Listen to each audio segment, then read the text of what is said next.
So it looks like bomb drones are back in the game. Today they've dropped the Season 2 update for Warzone and Modern Warfare 2, and they've made some huge changes that are really going to impact the game. And we're going to be seeing if they made a positive or negative effect on the game. Hopefully you find this video interesting, and if you do, then please consider giving it a like and subscribing to the channel. And if you want to catch the gameplay live over on Twitch, I stream Mondays, Tuesdays and Thursdays, so catch me over there at twitch.tv/breakbleep. So first impressions of Ashika Island are really good. It's kind of got the feel and the flow of Rebirth Island, but on the scale of Fortune's Keep, so they've obviously taken a lot of learnings from both of these maps. But I think it's looking really cool. It's got quite a moody, desaturated vibe to it, which I think adds to the sort of grittiness of the game. And contrary to the community's worries, Resurgence actually plays really well on Warzone 2. People were worried that the slower movement that they introduced for Warzone 2 was going to destroy this, but I think it works really well. I don't think you need to be slide cancelling around everywhere for it to feel fluid and have good pace.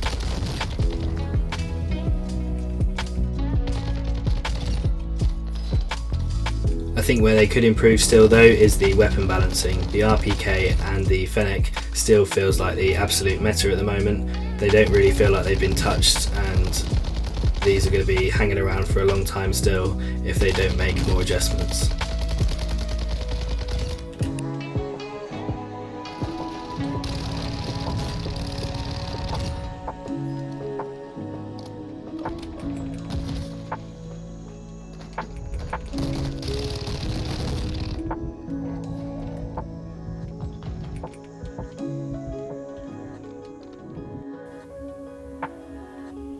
So they've finally done it. They brought back being able to sprint away whilst plating, which is really going to help improve the pace of the game and general overall movement.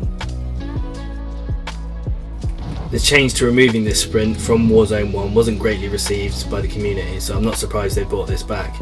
It's definitely going to help to get away easier and heal at the same time. Not only have they increased the speed at which you can run away, but they've actually also increased the speed at which you plate by 25%. As shown by this comparison for Season 1 versus Season 2. On a side note, they've also made changes to the riot shield. It looks like when you've got the riot shield up, your FOV changes to about 60 or 80, so it's really nerfing your field of view. I think this is quite a clever change, quite a subtle one, but makes quite a big difference when using a riot shield, so maybe we'll see less riot shielders in the end game. There's been big changes to the looting and backpack system.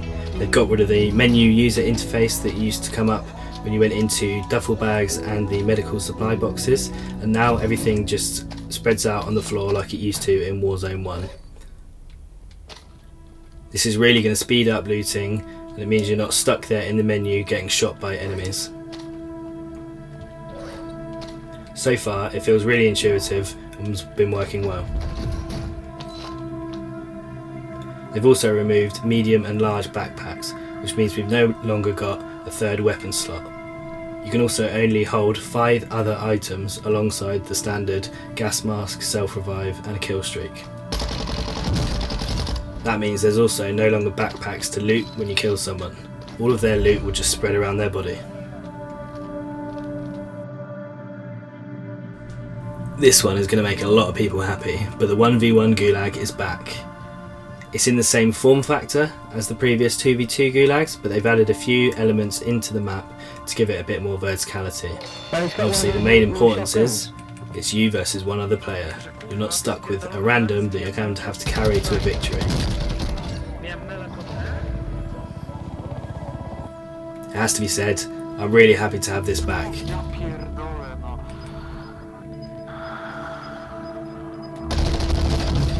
Fair play for trying the 2v2 GULAG, but for me, 1v1 is the one.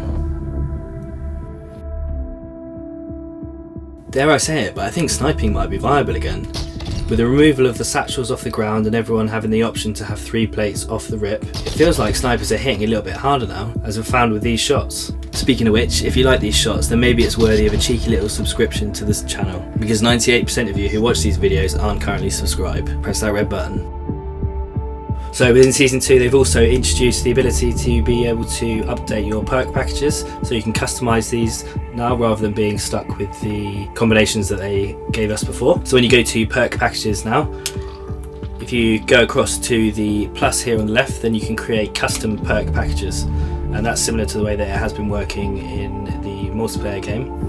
But if you click square to edit, then you can pick your primary, and then you can pick up to 4 perk packages.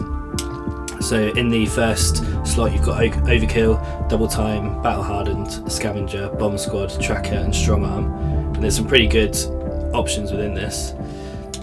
These are the same options that sit in the second spot as well. Then for the third spot we've got Resupply, Spotter, Cold-Blooded, Fast Hands and Focus. And the final spot is High Alert, Ghost, Quick Fix and Survivor. So I think if you're running 2 weapons, then you obviously want to have Overkill, but then you can also have either Tracker, which is really useful on the smaller Resurgence map, or Double Time as well to help you get around the map a little bit quicker. I'd personally go with Tracker. And for the third spot you could either go Cold-Blooded, so that keeps you off thermals, and I know obviously at the end of Season 1 everyone was using the thermal sights a lot, so Cold-Blooded could be the option there, or Resupply, so you could resupply your tacticals and lethals. I'd personally go for Resupply. And then on the final, I think on the smaller Ashika Island map, High Alert's going to be super clutch because you can tell when people are around you, particularly when you're starting to learn the map, and it's going to give you a head start within the gunfights. And finally, they've introduced stats and leaderboards into Warzone 2 in Season 2. So if you go to stats in the options, they've got multiplayer, and now they've got Battle Royale. You'll need to complete 5 games for you to be able to enter into this section, but then it will bring up your stats, KD, placements, wins, time played. One thing to note is they've actually merged the Resurgence and the BR stats, so this is your overall Warzone career stats rather than split out into the different game modes, which could be good for some people, but I imagine it could tank a lot of people's KDs as well. So overall, I think Season 2 so far, after a couple of hours played, is a big W for Activision and Raven Software. I can't think of any changes that they've made that have had a negative impact. The only one that might be is that I'm going to miss the third slot for the weapon, but I think the trade-off for having less people with less self-reses and less airstrikes, it's worth it. Otherwise, I think all of the changes are great. Hope you enjoyed the video, and if you want to check out my settings for the DualSense Edge controller and Warzone settings, then check out this video here.